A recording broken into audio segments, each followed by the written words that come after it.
The Dragon Ball FighterZ open beta is out for Nintendo Switch, and despite its best efforts, it couldn't stop us from giving it a try. For anybody unfamiliar, we streamed for like an hour and a half last night. We couldn't get a single match because of connection issues, but this morning got on and it seems like it's all sorted out. I jumped into multiple lobbies right away. There are still some connection issues, but today we're going to talk about the beta in general, how the game runs, and of course show you some handheld footage at the end as well. Hello everybody, Gabe from Switch Force here, and like I said, Dragon Ball FighterZ open beta out now. You can go download it on the eShop right this second for free. It doesn't cost anything, and I encourage you to do so if you are excited for the game in any capacity. For the uninitiated, Dragon Ball FighterZ is a 2.5D fighting game developed by Arc System Works and published by Bandai Namco Entertainment. It's obviously based on the Dragon Ball franchise, and it was released for PlayStation 4, Xbox One, and PC in January of 2018. Now, I won't spend too much time in this video talking about what Dragon Ball FighterZ is, just because the game's been out for some time.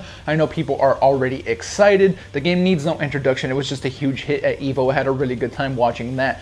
But I will say that the Switch version looks absolutely and plays absolutely beautifully. I got into the practice mode a little bit just to get a hang of the controls once again, and I was super happy with the way it looks and runs. Full 60 FPS, it's a very steady, there's nothing wrong performance-wise, and honestly, to my eyes, and keep in mind, my eyes aren't super well trained, but I can't tell that much of a difference between this and the PlayStation or Xbox version. It still looks very crisp. You don't have any like pixelation like you do in some other fighting games when they are brought over to Nintendo Switch. I'm thinking more specifically BlazBlue when I'm saying that, but this looks like super good in my opinion. I was so happy with the way it runs, and the lag online is, I guess, the other thing we should talk about. The lag online is going to be like it is on every other game for the most part, right? If you are playing this on PlayStation or Xbox, you're gonna come across certain matches where there's a little bit of lag because the connection might not be the best between you and the server and the other player. We have to understand that, but I had some matches that were like perfect for the most part,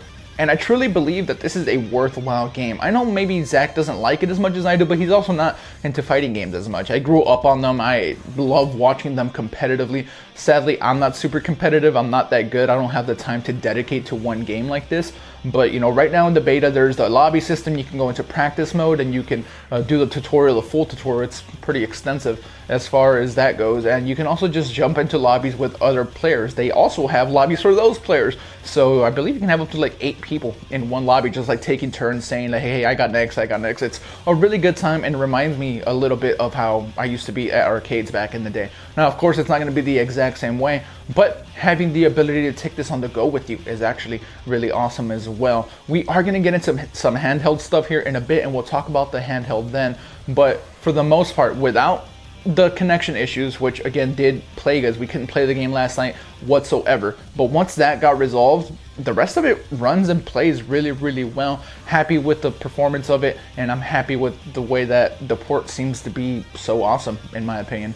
But with all that said, let's get into the handheld stuff, because that's the stuff that you can't do on other platforms. You can jump in and play on other platforms right now, and that's perfectly fine. You can probably play them for less money than you're going to when Switch comes out.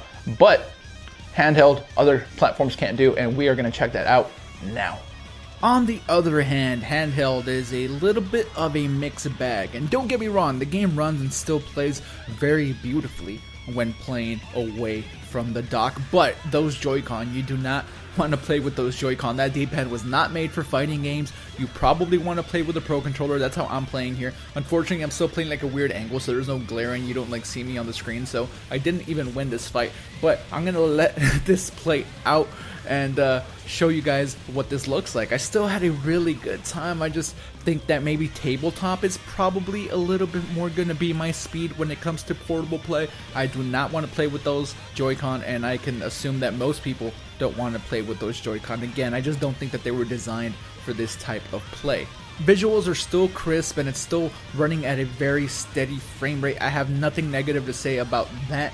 It's really awesome that you can take an experience like this with you on the go, and I didn't know if we were gonna ever get here, right? The Wii U had that promise, but you still had to be like tethered, and now you can take amazing games like this with you wherever you go. And my advice is probably just take a Pro Controller. But there you have it. Those are my thoughts on Dragon Ball FighterZ on Nintendo Switch. Happy with the port overall. I knew that it was a good port because we played it back at E3. I beat Zach a couple of times. The game's still super fun. If it's on your radar at all, I'm sure you'll be pleasantly surprised with the way it runs. It looks beautiful, 60 FPS all the way. It's solid stuff. Let us know if you are picking it up in the comments below. Don't forget to leave a comment letting us know what you think. And also, excuse me for not being the best Dragon Ball FighterZ player. I hadn't played in quite some time, and I just jumped back into this beta, and it's still a really good sign. So sound off, subscribe if you're not subscribed, hit the thumbs up if you enjoyed the video, all that good stuff. You guys are fantastic, and we will catch you on the next one. Twitter and Discord links are in the description. Switch Force out.